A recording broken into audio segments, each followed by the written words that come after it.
It's a pleasure to be here. Thanks so much for inviting me. This is my first sort of a formal talk for BU, but I have a lot of other connections. Your very own Ryan McCann, who's in the neuroscience graduate program there, did his honors thesis in my lab several years ago. So I don't know, Ryan, if you're here, but if you are, hi.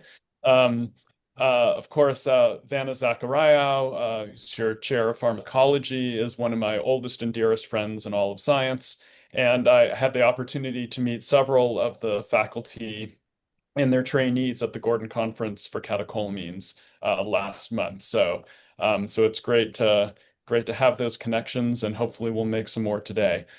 Yeah, as Samantha mentioned, if you have questions during my talk, it's totally fine. I'm not going to be able to monitor the chat, so just go ahead and interrupt. I don't mind at all. Awesome. Or you can wait till the end. It's up to you. Okay, so as Samantha mentioned, we're going to be talking about the role of the locus coeruleus in Alzheimer's disease. And it's what? There we go. Okay, so I'm sure as all of you know, Alzheimer's disease is the most common form of dementia, and it's characterized by two main neuropathologies. One are the extracellular amyloid plaques that are made up of aggregated beta amyloid protein, and then there's the intracellular neurofibrillary tangles that are made up of hyperphosphorylated and aggregated tau. And of course, Alzheimer's disease is diagnosed by cognitive impairment, and these cognitive symptoms are thought to be caused by the dysregulation or degeneration of neurons in the hippocampus and cortex. Um, but it's become clear that the pathologies that I'm describing actually begin years, if not decades, prior to memory impairment. And at the time that some of these pathologies are developing and manifesting, and long before cognitive impairment sets in, there's a whole what I'll call an Alzheimer's disease prodrome. And these consist mostly of neuropsychiatric symptoms such as anxiety, agitation, sleep disturbances. Uh, Initially, these were thought to be risk factors for the disease, but now we really understand that it's actually part of the disease, and it's the very beginnings of Alzheimer's. But the neuroanatomical substrates and exactly which pathologies cause what remain unknown for these early prodromal neuropsychiatric symptoms, and that's kind of what my lab is most interested in. So, just a little more recent history. Some brand new treatments for Alzheimer's disease have just recently come on the market. These are monoclonal antibodies against beta amyloid. Aducanumab and lecanemab were FDA approved in 2022 and 2023. And there's some really positive news associated with these new treatments. So, for one thing, they're really good at reducing plaques in the brain. And at least lecanemab has shown statistically significant slowing of cognitive decline. So this is just a huge leap forward, probably the biggest that we've had in decades of research, and it's really exciting. But this is probably not going to end up being like the single cure for all Alzheimer's disease, and that's because they're associated with some limitations. So, for example, aducanumab, despite clearing plaques in the brain, actually did not confer any significant cognitive benefit in the phase 3 trial. And even lecanemab, although the cognitive benefit was statistically significant, it was clinically imperceptible. So there's a cognitive test called the CDR-SB, and a 1 point change in that test is considered clinically significant, meaning that patients and caregivers would notice a difference. And lecanemab conferred a 0.45 point difference. So probably not perceptible in most cases by the patients or their families. Now, I will stress that these data are based on only 18 months of treatment. It's certainly possible and hopeful that with extended treatment over years, there would be more of a perceptible change. Um, the drug delivery is also not ideal. You need biweekly or monthly IV infusions. It's really expensive, not clear that all insurance plans will cover it. And there is some brain swelling or bleeding as side effects in some individuals. Also, these both target beta amyloid, they don't target tau, and actually tau pathology correlates better with neurodegeneration and cognitive decline in the disease.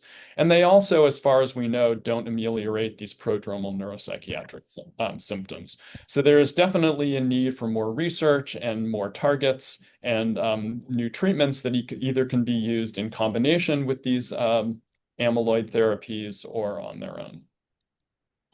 So, one thing that we'd really like to do is identify the very earliest signs of Alzheimer's disease, because the earlier you can diagnose it and the earlier you can treat it, probably the better that you'll do. And so what I'm showing here is a cartoon of Brock staging. So this was conceived from Brock and his colleagues in 1991. This is the canonical spread of tau pathology throughout the brain. And tau pathology does have a stereotypical pattern of emergence. And so in stages 1 and 2, you mostly see it in the transentorhinal cortex. And then in stages 3 and 4, it spreads to other parts of the temporal lobe, like the hippocampus. And then in late stage 5 to 6, you see it kind of all over the cortex. But one limitation of this staging is that at the time that Brock and colleagues made it, and they had looked throughout the brain and tried to identify the earliest sites of tau pathology, they actually didn't look at the brainstem. And so then 20 years later, in 2011, they redid the study and examined the brainstem as well. And what they found is that, in fact, the transentorhinal cortex this little nucleus right here. So when they already used up stage 1, the only thing we could name it stage 0. And so at this point, hyperphosphorylated tau in the locus coeruleus is really the first detectable Alzheimer's-like neuropathology in the human brain that we know about. So why might that be significant? Well, it's been known for a long time, actually, that the locus coeruleus degenerates in Alzheimer's disease. And so what you're looking at here, this is a human brainstem, and you can actually see the locus coeruleus. It's these two bilateral dark spots in the dorsal brainstem. And the reason that you can see them is that these neurons are almost unique in the brain in that they make a pigment called neuromelanin. In fact, that's what the nucleus is named after. Locus coeruleus roughly translates to blue spot. And so it can look like dark blue or black in some circumstances. And so again, this brain isn't stained with anything. You're just seeing the natural neuromelanin pigment in the locus coeruleus. But as I mentioned, we've known for a long time that these pigmented neurons are lost in Alzheimer's disease. So here's a section of a control brain, and you can see the bilateral structure here. And then those pigmented neurons are mostly lost in later stage Alzheimer's disease. Because the neuromelanin pigment contains heavy metals, you can actually see it on a specific MRI sequence. And so what you're seeing here is these hyper-intense regions where the neuromelanin concentrated cells are in the locus coeruleus in the brainstem. And then in Alzheimer's disease, you can see the signal is diminished. So why might dysregulation and tau accumulation and later degeneration of this system be important in Alzheimer's disease? Well, the locus coeruleus is the main source of the neurotransmitter norepinephrine in the brain. And so you can see that the cell bodies are here in the brainstem, but they project all throughout the brain. And so essentially the entire forebrain receives its noradrenergic innervation from the locus coeruleus. Now, there aren't a lot of locus coeruleus neurons. There's only about 40,000 of them. And if you consider that the human brain has about 80 billion neurons, that represents 0.00005% of all the cells in the brain. So it is small, but it is really important because, again, this is the main source of an entire class of neurotransmitter and neuromodulator throughout the brain. And classically, the locus coeruleus norepinephrine system is known to be important for things like attention, arousal, wakefulness, stress responses, and certain types of learning and memory. And norepinephrine also has neurotrophic, neuroprotective, and anti-inflammatory properties on its own. So you might imagine how dysregulation of this system and degeneration of the system might contribute to Alzheimer's disease, both prodromal symptoms and the later cognitive impairment. So one thing that was noticed that's pretty interesting that my lab really got focused on is if you look at the emergence of some of these neuropsychiatric symptoms over the Braak stages, what you can see is that things like agitation, anxiety, appetite dysfunction, depression, and sleep disturbances all start to emerge between Brock 0 and Brock 1. And I can remind you that at this stage, pretty much the only pathology that at least we can detect in the brain is hyperphosphorylated tau and the locus coeruleus. Cognitive impairment doesn't really emerge until about Brock stage 3 or 4, and this is right about the time that the locus coeruleus starts degenerating. So if you think about how tau pathology affects neurons, typically it suppresses neuronal activity and causes degeneration. But if you think about what the locus coeruleus norepinephrine system does, it promotes attention, it promotes arousal, it promotes stress responses. Um, the neuropsychiatric symptoms are not very consistent with a deficient noradrenergic system. They're actually consistent with a hyperactive noradrenergic system because if you have locus coeruleus hyperactivity, you might get hyperarousal and increased stress responses that could lead to some of these things like agitation, anxiety, and depression. So that would be unusual for tau pathology to cause neuronal hyperactivity, at least in a cell intrinsic way. But there is some clinical literature that backs this up. So this is a study from about a year ago from Nusfalgus's lab. And what they're measuring here is norepinephrine concentration in cerebral spinal fluid. And so what you can see is that compared to control individuals, people with very early Alzheimer's disease or mild cognitive impairment have a dramatically increased amount of norepinephrine in their CSF. That seems to persist a little through the very mild parts of dementia, but then starts coming down in the face of moderate dementia. And this is probably representing that the locus coeruleus neurons are starting to degenerate at this time. This is a paper from Cliff Cassidy's lab from 2022. And here they were looking at the neuromelanin signal in the locus coeruleus as a measure of locus coeruleus integrity, and then plotted against the neuropsychiatric symptom severity. So in this case, the higher the locus coeruleus signal, or the more intact and more active the locus coeruleus was, the more intense the neuropsychiatric symptoms were.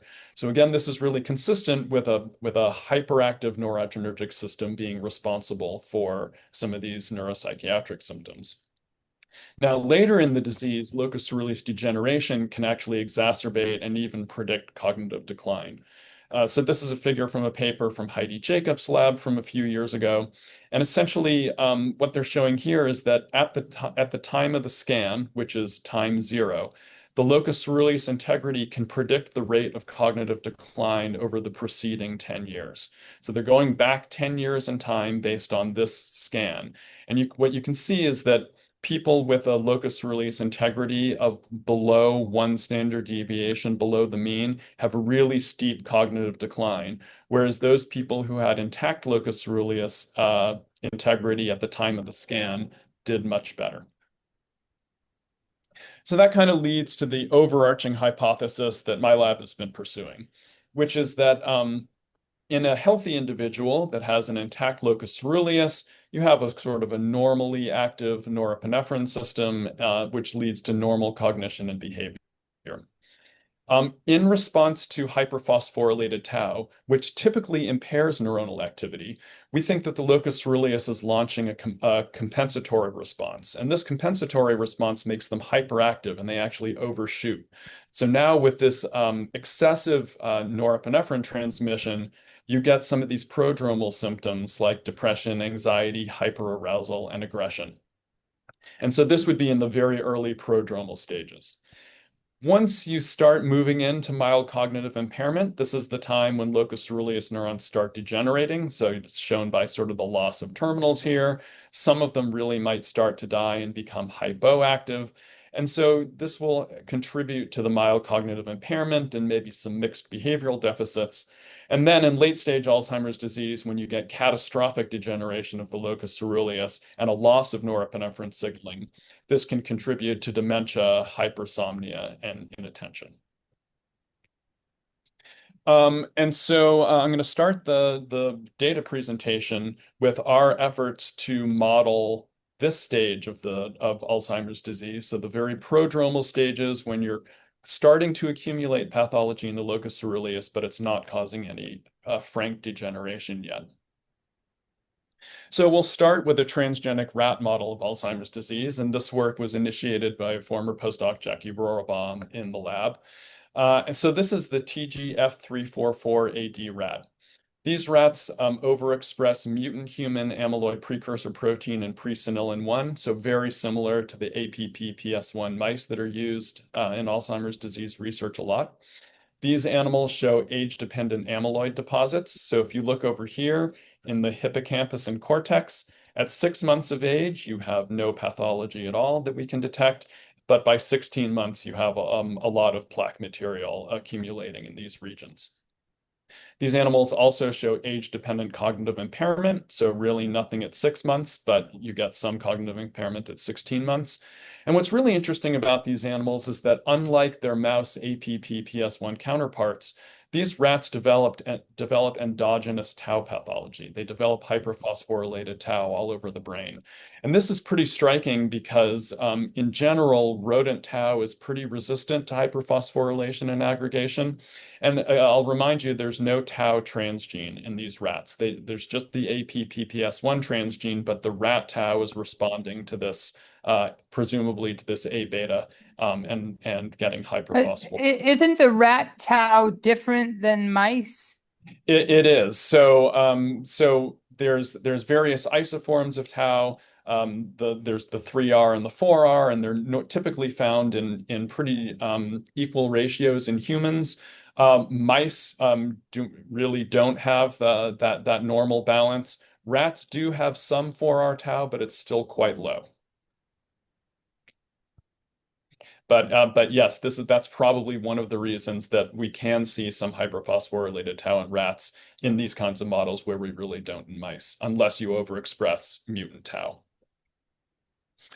So this is kind of what the tau pathology looks like. So if you look in the medial entorhinal cortex or the hippocampus, we're using a CP13 antibody, which detects a very early form of hyperphosphorylated tau, the serine 202 version.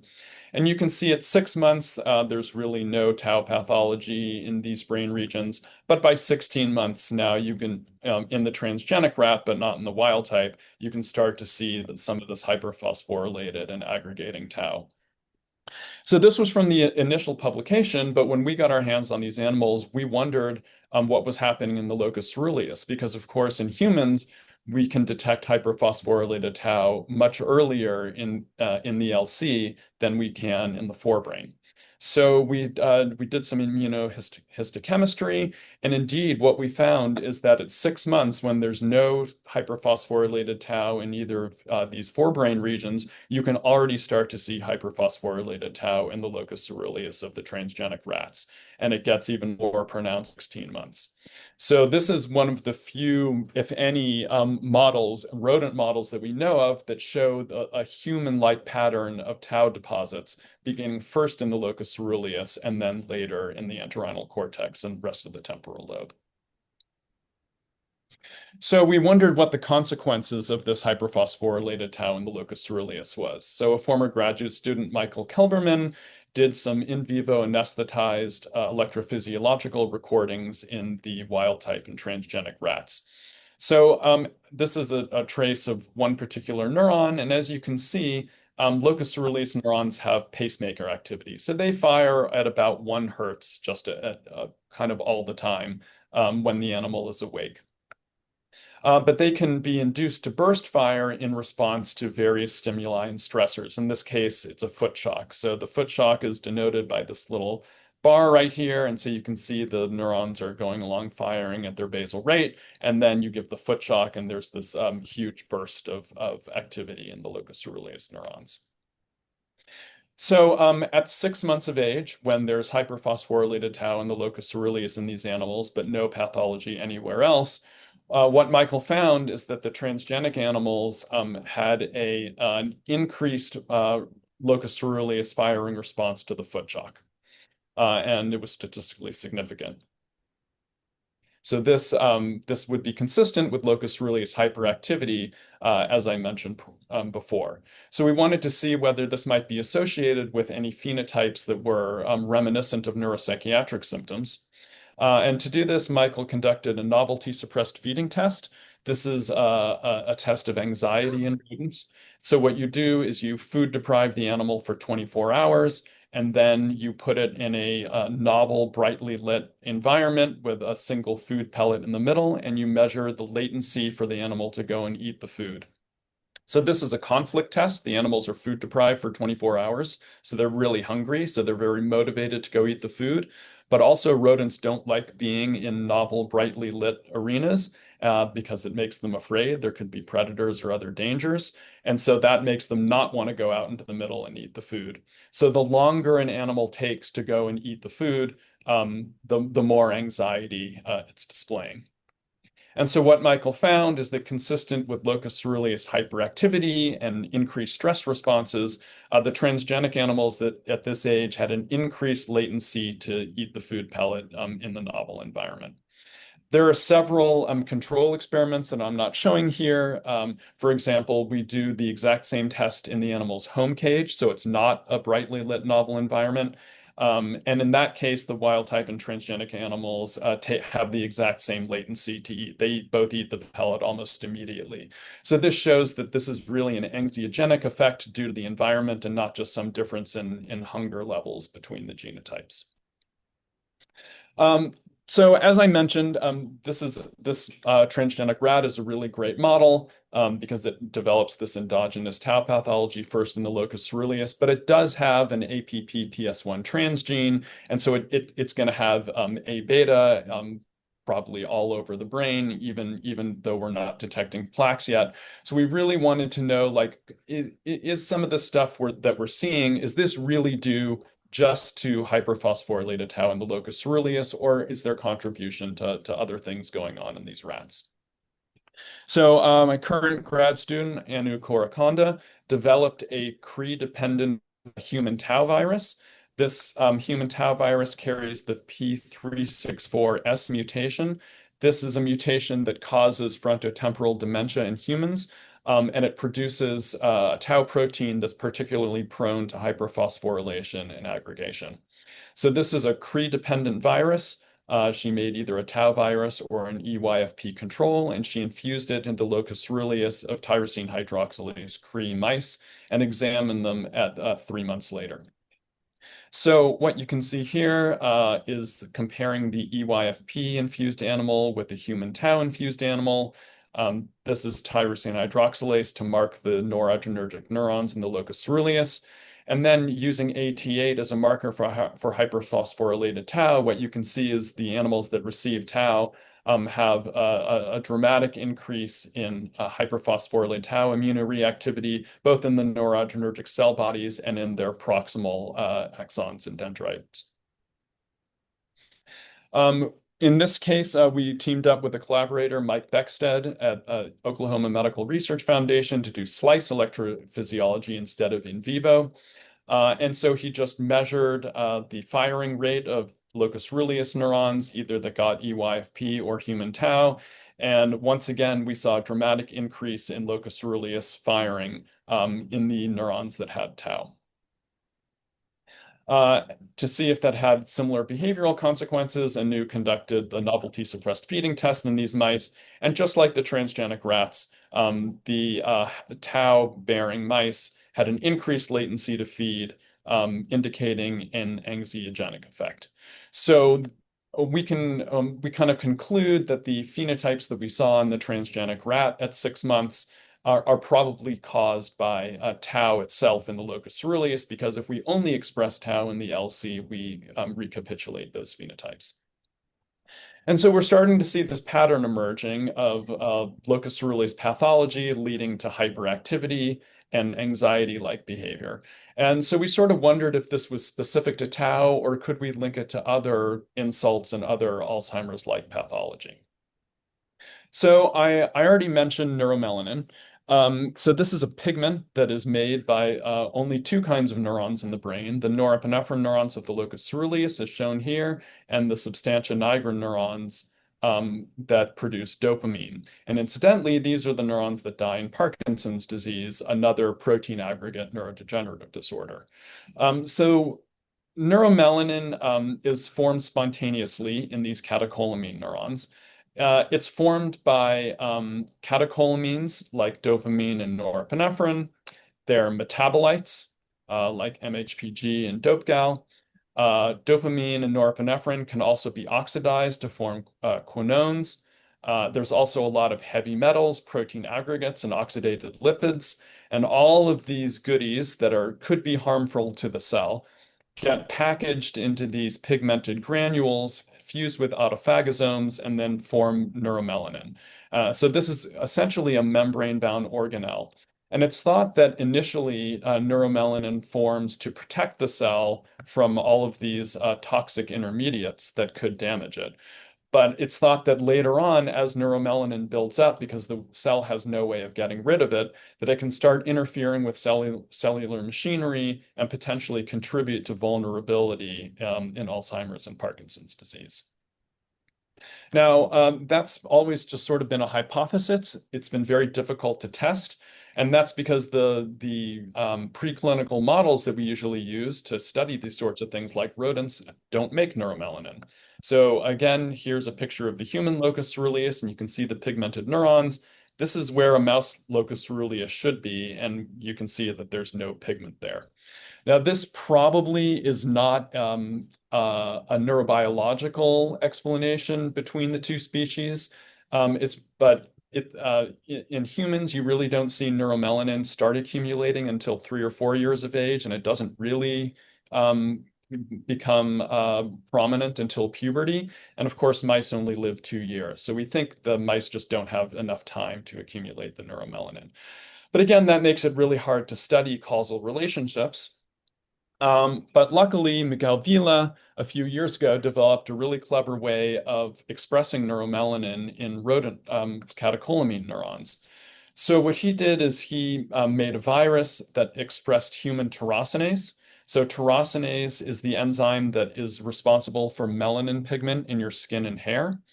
And he infected rat substantia nigra dopamine neurons with this tyrosinase virus, and these neurons made pigment and underwent degeneration after several months.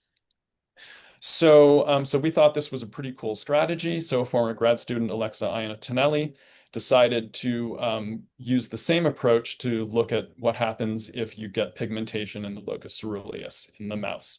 So she made a Cre-dependent human tyrosinase virus and infused it into the locus coeruleus of these TH Cre mice that I mentioned earlier. So in these images, tyrosine hydroxylase, which is marking the norepinephrine neurons, is in red. Human tyrosinase is in green, and then the yellow is merged.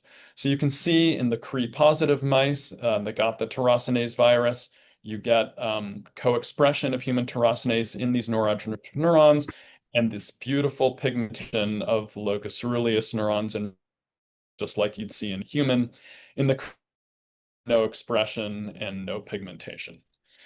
But just because neurons look pigmented doesn't mean that they're actually making neuromelanin. So we wanted to do investigate a little more to see what this tyrosinase-induced neuromelanin was, how similar it was to natural human neuromelanin. So we did an MRI using the neuromelanin-specific sequences that I mentioned earlier. And what you can see here in this animal got EYFP virus on one side and human tyrosinase virus on the other side. And you can see this hyperintense signal only on the side that got the human tyrosinase. And so using neuromelanin sensitive MRI, this looks like real neuromelanin.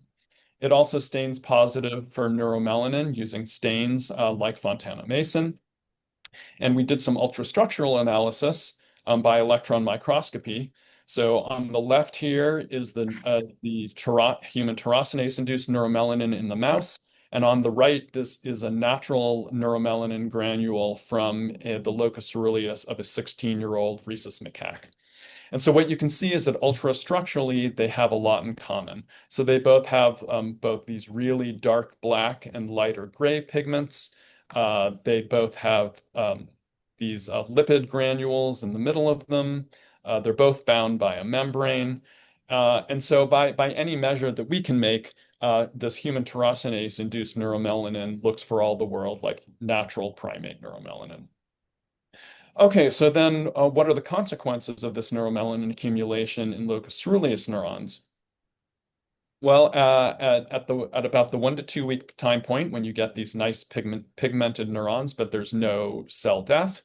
Um, Again, we collaborated with Mike Beckstead to do slice electrophysiology, and these human tyrosinase expressing neurons show increased baseline firing and increased response to current injection. So they are hyperactive at baseline, and they're also hyperexcitable. And just like the other behavioral data I showed you, when we do the novelty suppressed feeding test, we get an anxiogenic-like phenotype in the human tyrosinase. So now we have several different kinds of pathology that are all causing the same phenotypes, locus coeruleus hyperactivity and anxiety-like behavior. So we kind of wondered how far we could push it. And so we just damaged the locus coeruleus neurons pretty non-specifically. And we did this using a neurotoxin called DSP-4. So DSP-4 is a locus coeruleus specific neurotoxin. It damages locus coeruleus axons and terminals while leaving all other kinds of neurons and terminals intact. So in this paradigm, they got 2 injections of 50 mg per kg, and we assessed them 2 weeks after the last injection.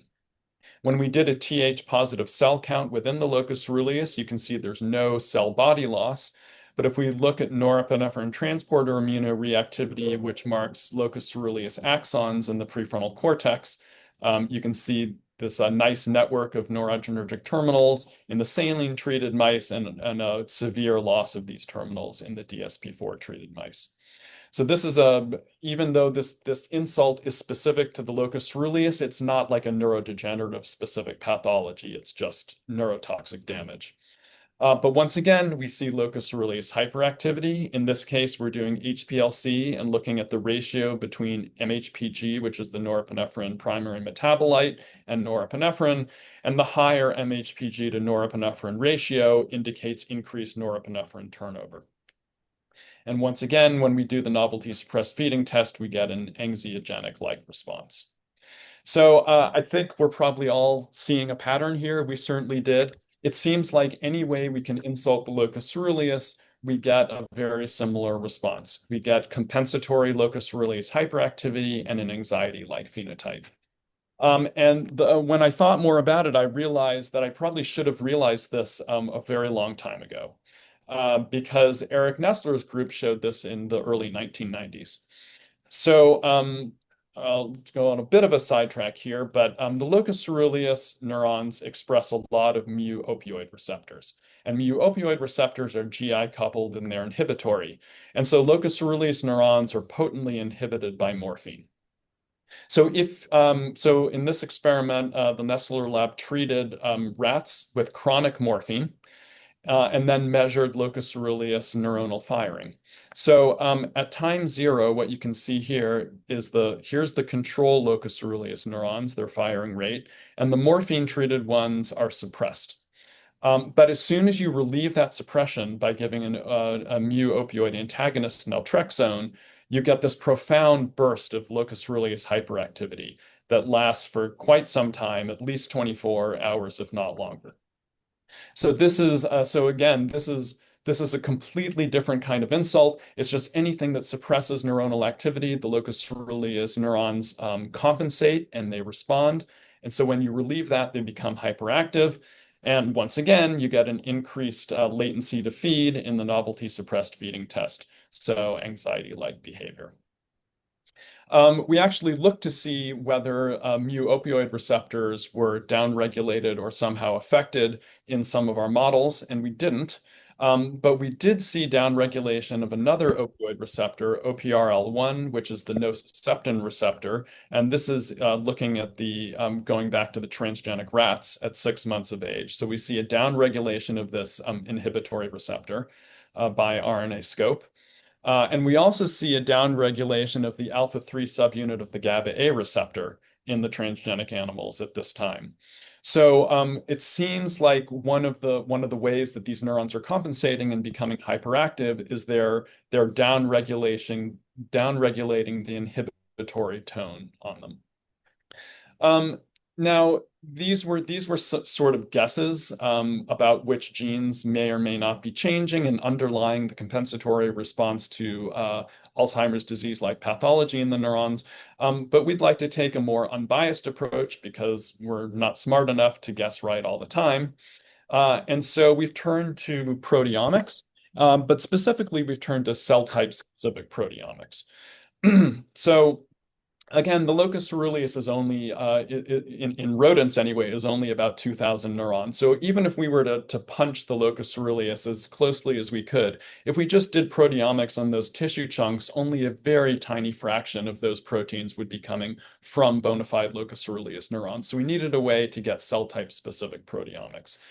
So we adapted this approach developed by our collaborators here called TurboID.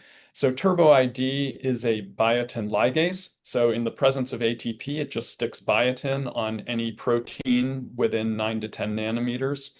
And so what you can do is take a Cre-dependent TurboID mouse. So this will turn on, so Cre recombinase will turn on TurboID in these mice. And we crossed it to the TH Cre mice that express Cre only in catecholamine neurons. So in this way, this biotin ligase is turned on and activated only in catecholamine neurons, and in the brainstem, it's only going to be the locus coeruleus neurons. We then infected these locus coeruleus neurons with either the Cre-dependent EYFP or human tau virus and waited 3 months. We then supplemented their water with biotin to give the TurboID a substrate to biotinylate the proteins. We then isolated the brainstem and then did proteomics on either the total brisane lysate, and that's the input, or since all of the proteins in the locus coeruleus now are conjugated to biotin, we can pull down those locus coeruleus specific proteins with streptavidin and run that through the mass spec. And in that way, we can get cell type specific readout of all of the proteins in the locus coeruleus and how they might be changing in response to tau pathology. So this is just some controls to make sure the system is working. So these are TH Cre mice, and these are TH Cre mice crossed with the Cre-dependent TurboID. So TH is in blue and biotin is in red. And so you can see that this is a whole brainstem slice. You can't really see the rest of the brain, but it's here. But what you can see is that the biotin labeling is restricted to these locus coeruleus neurons in the entire brain. And if we do more of a close-up, here again is TH in the locus coeruleus. Here's a control. There's no biotin. But in the TurboID mice, we now get all these beautifully biotin-labeled proteins in the locus coeruleus cell bodies and their proximal dendrites. So then if we compare the EYFP mice with the tau mice, again, they both have nice locus coeruleus neurons. We get hyperphosphorylated tau in the tau mice and EYFP in the EYFP mice, as you'd expect. They both have biotin labeling, and here's the merge. So what we're going to be doing is we're going to be comparing the EYFP proteome to the tau proteome. So this is just the input. So this is just comparing wild type mice to the TH Cre TurboID mice. Um, and there's a few proteins downregulated and a few proteins upregulated, but not very much going on. Again, this is just whole brainstem, so you're not really enriching for anything. However, after we pull down all the biotinylated proteins with streptavidin, and compare between these. Now what we can see is a huge number of proteins that are changed between wild type and the turbo ID mice. And importantly, some of the proteins we see enriched are noradrenergic specific genes. So like dopamine beta hydroxylase, tyrosine hydroxylase, the norepinephrine transporter, of course, turbo ID. So this really tells us that our method is working and we are able to dramatically enrich for locus coeruleus specific proteome. So now if we compare the IP samples between the EYFP and the tau mice, we get a handful of proteins that are either upregulated or downregulated in response to the tau. I just got these data a couple weeks ago, so we're still kind of doing the analysis and sorting through it. But I think this will be a rich data set and a way for us to, in an unbiased way, try to understand how hyperphosphorylated tau changes the protein molecular environment within locus coeruleus neurons. Okay, so just the conclusions from this part of the talk. If you mess with the locus coeruleus, it will fight back. So there's early tau pathology in the locus coeruleus in the earliest forms of Alzheimer's disease. Insults such as tau, rapidly accumulating neuromelanin, neurotoxins, chronic opioids, any of these insults in the locus coeruleus causes compensatory locus coeruleus norepinephrine hyperactivity. And it also produces anxiety-like behavior that's reminiscent of some of the prodromal Alzheimer's disease symptoms. So that will conclude this part of the talk about the early prodromal symptoms. But now I'd like to move on to another stage of the disease, and that's this stage here, which is more kind of the mild cognitive impairment. Locus coeruleus neurons are now have now harbored tau for many years. They're probably starting to degenerate. And this is probably about the earliest that we can diagnose Alzheimer's disease right now. So this is around the time that you'd probably want to start treatment. So we'd like to know the consequences of this locus coeruleus degeneration at this time point, and see if we can leverage what we know about the norepinephrine system to ameliorate some of the phenotypes. So again, we'll go back to the TGF344AD rats, these APP-PS1 transgenic rats that I described before. But instead of looking at 6 months, where the only pathology is hyperphosphorylated tau in the LC, we're going to look at 15 to 16 months of age, when there's amyloid and tau all over the brain. So what happens to the locus coeruleus at this time point? Well, we start to see degeneration. So if you're looking at norepinephrine transporter positive fibers in the dentate gyrus, this is a marker for locus coeruleus axons. At 6 months, there's no difference between wild type and transgenic, but at 16 months, you see this dramatic reduction of norepinephrine fibers and terminals in the hippocampus. If we measure norepinephrine content by HPLC, at 6 months, there's no significant difference, but at 16 months, about half of all the norepinephrine in the hippocampus is lost. If we go and we count locus coeruleus neurons by unbiased stereology, there's no difference.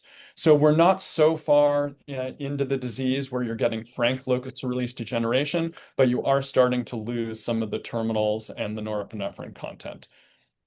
And finally, if you look electrophysiologically, remember I told you at 6 months we see this locus coeruleus hyperactivity in response to the stimulus or the foot shock. At 16 months, we actually show the opposite. So the locus coeruleus neurons that have survived but are starting to degenerate actually are now hypoactive. So they're just not responding to the stimulus as they should.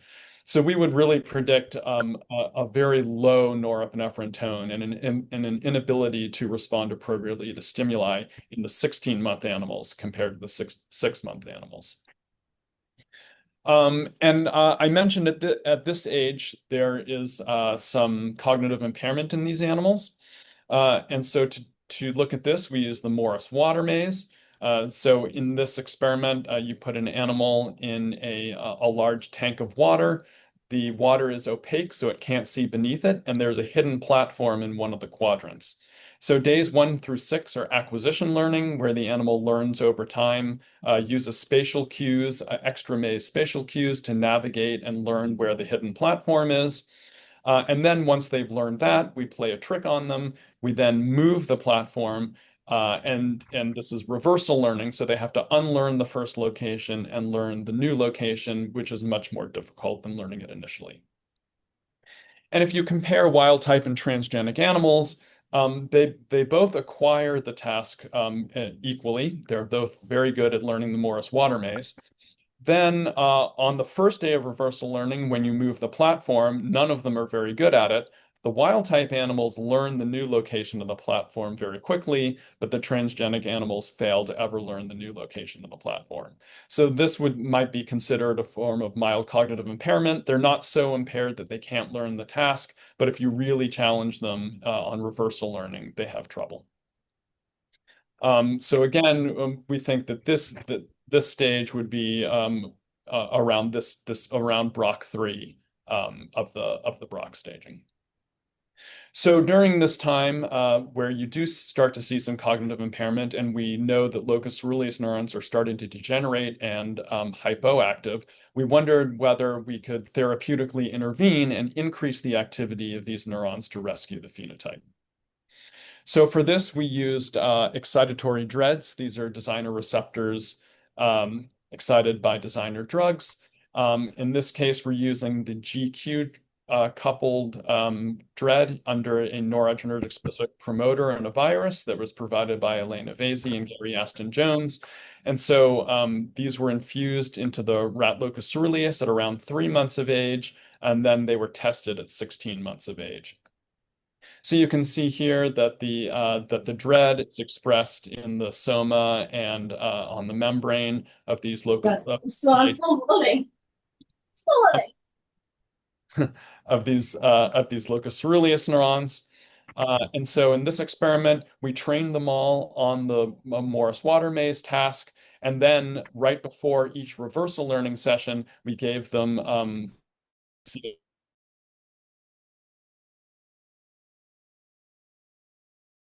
C is the saline transgenic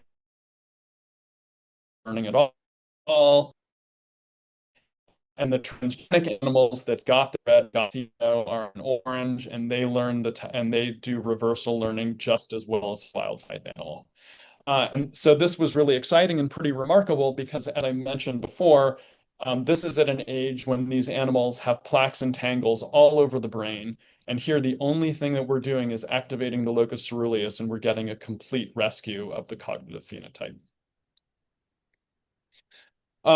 So the kind of the final, almost final conclusions, I have one more slide after this, is that there's early tau pathology in the locus coeruleus and Alzheimer's disease.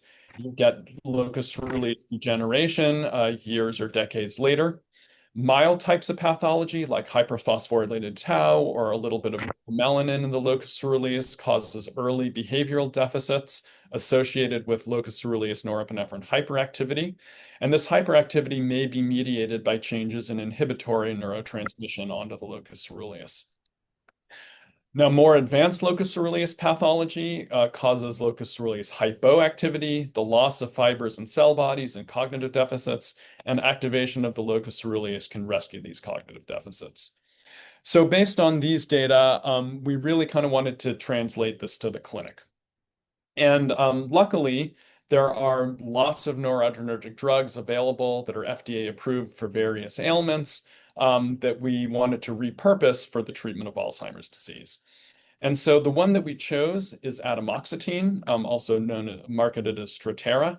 So atomoxetine is a norepinephrine reuptake inhibitor. So after norepinephrine is released from a locus coeruleus neuron, it acts on its receptors on the postsynaptic cell, and then it's taken back up into the presynaptic terminal by the norepinephrine transporter. But in the presence of atomoxetine, which can block the norepinephrine transporter, it can't take up the norepinephrine, so you just get norepinephrine persisting in the synapse, and it's a way to increase noradrenergic transmission. So atomoxetine or Strattera is FDA approved to treat attention deficit hyperactivity disorder. And so we decided to repurpose it and see if it could have any benefits in Alzheimer's disease.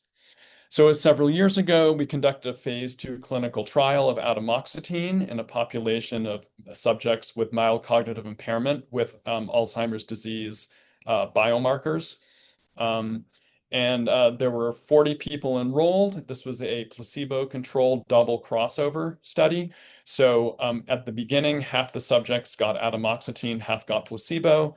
And 6 months later, they crossed over. So the atomoxetine folks got placebo, and the people who started on placebo got atomoxetine. One of the main things we wanted to look at was target engagement, because for a lot of these neurological treatments, it's really hard to know if your medicine is doing what it's supposed to at a biochemical level. But luckily, since we can measure norepinephrine in the cerebral spinal fluid, we can definitely know whether atomoxetine is increasing norepinephrine, and in fact, it does. So this is looking at the atomoxetine minus placebo for both arms of the trial. And so what you can see is that norepinephrine levels are dramatically elevated during the atomoxetine phase. Norepinephrine metabolites like DHPG are much lower. And dopamine also goes up because the norepinephrine transporter is also capable of transporting dopamine. So we got excellent target engagement. And what phenotypes did we see? One thing that was really promising and a little bit surprising is that we got a reduction in hyperphosphorylated tau in the CSF. So we saw no change in A beta 42 in the CSF, but we saw a significant reduction of total tau, p-tau 181, and p-tau 217.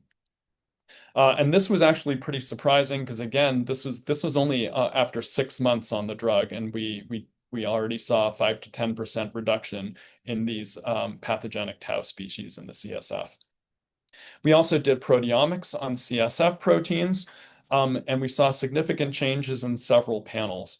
So the synaptic panel and the metabolic panel and the glial immunity panel are all typically elevated in Alzheimer's disease.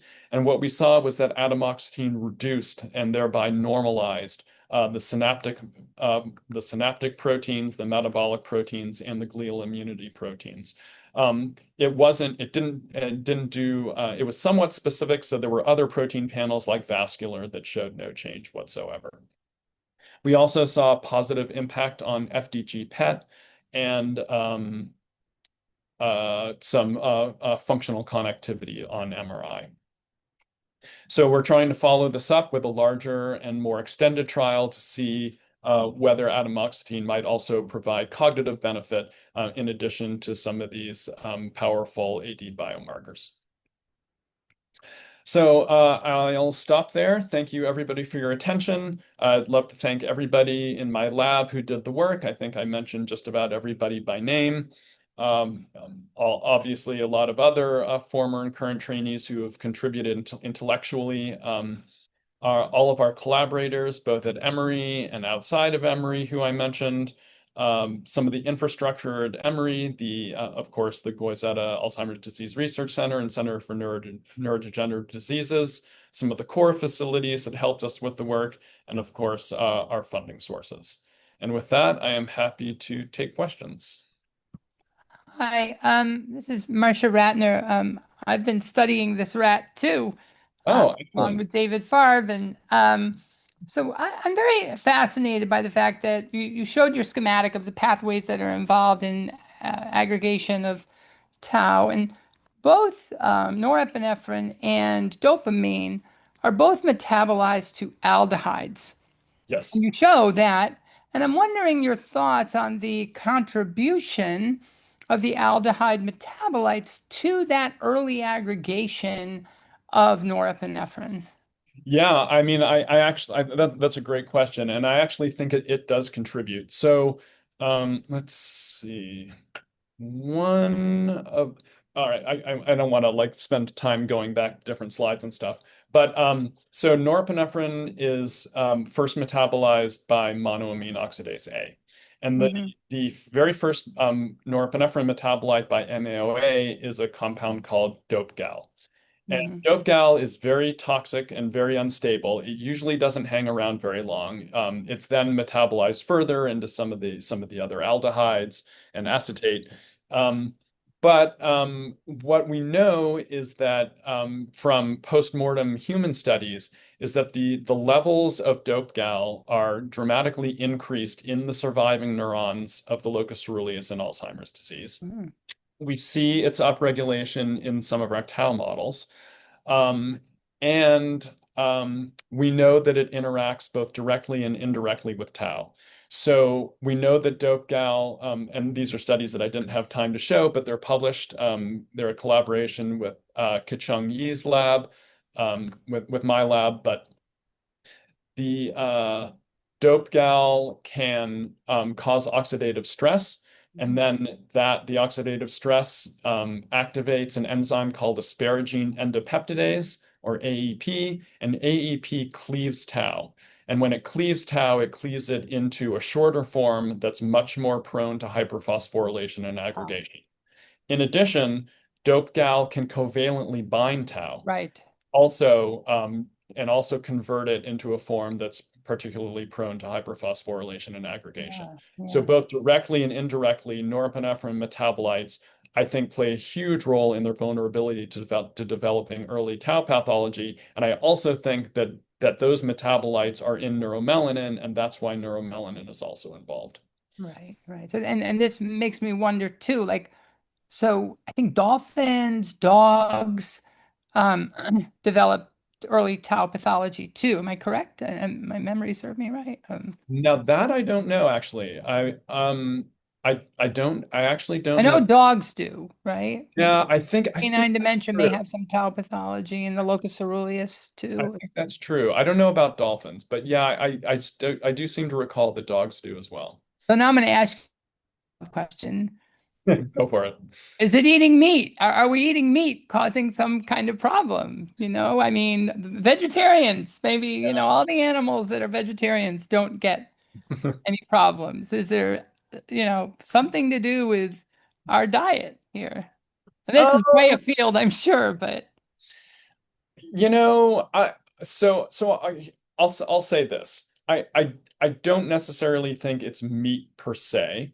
I think that lifestyle does have a big effect. So obviously eating unhealthy foods and not exercising can cause inflammation and oxidative stress, and I think those Mhm. definitely contribute to neurodegenerative disease. Um, we know that the locus coeruleus is engaged by exercise. Um, it is involved in feeding behavior. Um, so I mean, a lot of these compounds can't cross the blood-brain barrier, so it's not immediately obvious how like eating meat could somehow increase dope gal or neuromelanin Mhm. levels Mhm. directly. But in general, I mean, there's no question. I think probably at least half the risk for Alzheimer's disease probably comes from what we eat and how much we exercise. So, So aside Rudy from the Tanzi is telling us all to follow his new paradigm for sleeping and eating and exercise. yeah, I mean, I think in addition to these new medications that we're trying to develop, like I think all of us can make choices that can either increase or decrease our risk for neurodegenerative diseases. That's what I'll say. You. Awesome. I had one question. Oh, I was just gonna go from the chat, but if you want to go first, go for it. Okay, that was a really such a great talk. Oh, So thank you. I was wondering if you had ever tested in mice with amyloid accumulation, if you could see locus coeruleus hyperactivity, which would potentially indicate that you don't need tau pathology to have hyperactivity in the locus. I know that you have your experiment where you overexpress FTD tau in the locus and see that, and so you think that it's probably due to tau pathology in the locus if you have the hyperactivity there, but you're also overexpressing tau, and it's a mutation that is not found in Alzheimer's, but it's found in FTD. I don't know if this mutation causes tau pathology in FTD patients in the locus. It does. It does. Okay. Oh, that's really cool. Mhm. Yeah. So yeah. So I was wondering. But yes, well, I mean, you mentioned the neuromelanin. So in our neuromelanin mouse model, I showed you we do see locus coeruleus hyperactivity. So yeah, so there are certain again, I think the locus coeruleus is a very plastic group of neurons. I think they're really good at maintaining homeostasis. So if you push them one way, they're going to pull the other way. If you pull them one way, they're going to push the other way. And we know from cortical and hippocampal neurons that if you express pathogenic tau in a cell autonomous manner, those neurons decrease their activity. The tau suppresses their activity. So I think that's happening initially in the locus coeruleus, but their compensation is so fast that what we're seeing is the compensatory response. We're not seeing the initial insult. And I say that because when you express tau, you see the same thing as when you give them chronic morphine, which we know suppresses locus coeruleus activity. So I think it's this compensatory response to the insult that's causing it. And again, this is probably occurring over years, and we really think contributes to some of these prodromal neuropsychiatric syndromes that we see. And I have another question, if I may. Do you think that the locus coeruleus hyperactivity is responsible for tau phosphorylation in the entorhinal, or you think that it's the same thing that causes tau phosphorylation in the locus and in the entorhinal? Yes. That's kind of the $1 million question, right? So as you know, tau pathology is capable of spreading from neuron to neuron through various mechanisms, exosomes, and microglia, probably some tubules, some other things. So if hyperphosphorylated tau appears in the locus coeruleus first, is that the actual origin of tau pathology, and then does it spread to other brain regions? I'll say I suspect it does, but it's not I wouldn't say that it's the origin of all tau pathology in the brain. The reason I say that is, well, several reasons. So in some of the animal models, sometimes you can see tau spread from the locus coeruleus, sometimes you can't. Sometimes when it spreads, it doesn't do so in an obvious way. So for example, if you take preformed tau fibrils and you inject it into the locus coeruleus of a mouse, you do see tau spread in other brain regions, but you don't see it in the entorhinal cortex or the hippocampus. You see it in like the hypothalamus and the amygdala. So that doesn't really follow the pattern of tau pathology you'd see in a person. And I also I just can't, it's just hard for me to imagine that much tau pathology in the forebrain is derived from one tiny nucleus in the brainstem. Like I think there are multiple vulnerabilities for tau, and I think different neurons have different amounts of vulnerability. So my suspicion is that I don't know if it's the same thing causing the tau pathology in the LC as it does in the cortex, but I think that if you completely took the locus coeruleus offline, you would still get tau pathology in the cortex. But And just to rebound to the spreading thing, didn't Mark Diamond show that tau is seeding from the entorhinal before it's seeding from the locus? Do you believe that? Or I believe that his specific assay shows that. I okay, don't believe that specific assay tells you everything you need to know okay, about okay, in vivo tau spread. How about sounds good. that? Awesome. These are amazing questions. I think we'll close it off with just the one that we had in the Zoom chat. So someone was wondering, with the locus coeruleus being the second most impacted area of the brain in early stage CTE and the symptoms aligning, how do you advance the locus coeruleus in terms of CTE research? Boy, so first of all, thank you. I actually didn't know that the locus coeruleus was the second most affected brain region in CTE. All right, this is Chris Scott. But I'm Hey, picking up Chris. my kids, so I look forward to continuing the conversation. But Yeah, he's picking up Yeah. his kids, but yeah, that was his question. Oh, gotcha. Yeah. So first of all, I didn't know that, so I'm gonna have to. It sounds like I have a little reading to do, but what I'll say is that I think the locus coeruleus has increased vulnerability for a lot of different insults. I didn't talk about it at all today. I could do another seminar on the locus coeruleus and Parkinson's disease, because the locus coeruleus is also one of the first brain regions to accumulate alpha-synuclein pathology and die in Parkinson's disease, before the dopamine neurons in the substantia nigra, in fact. And so it doesn't surprise me at all that they're also vulnerable in CTE. There are lots of reasons why the LC neurons might be vulnerable. They make norepinephrine, and we know norepinephrine metabolites are toxic. So just the fact is that they identify as norepinephrine neurons makes them vulnerable. They have pacemaker activity, so they're firing all the time, extremely high metabolic demand. They have some of the longest, thinnest, most highly branched unmyelinated axons in the entire brain.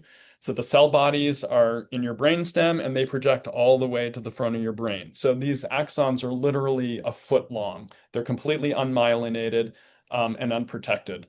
And so that just the combination between the locus coeruleus morphology, its neurochemistry, and its projection patterns, I think all of those things sort of team up to make it vulnerable to protein aggregation and neurodegeneration, which is why you see it in multiple neurodegenerative diseases.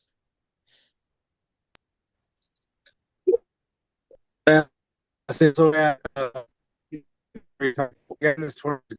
was Tara for 20 years for headaches, so I'm going to be digging in on that too. It's interesting to see that here. Yeah. Well, thank you so, so much. It's awesome to see everyone have these amazing questions. I will be sharing this recording with people, so if you want to go back to it. But thank you so much. This was an amazing talk, and we're really thankful to be able to have you. Right. Well, thanks so much for the invitation. Thanks everybody for coming and for your attention. And feel free to just hit me up on email or Blue Sky or whatever if you have any questions or just want to chat. Awesome. Thank you so much. I hope you all have a great rest of your day. Thank you. Okay.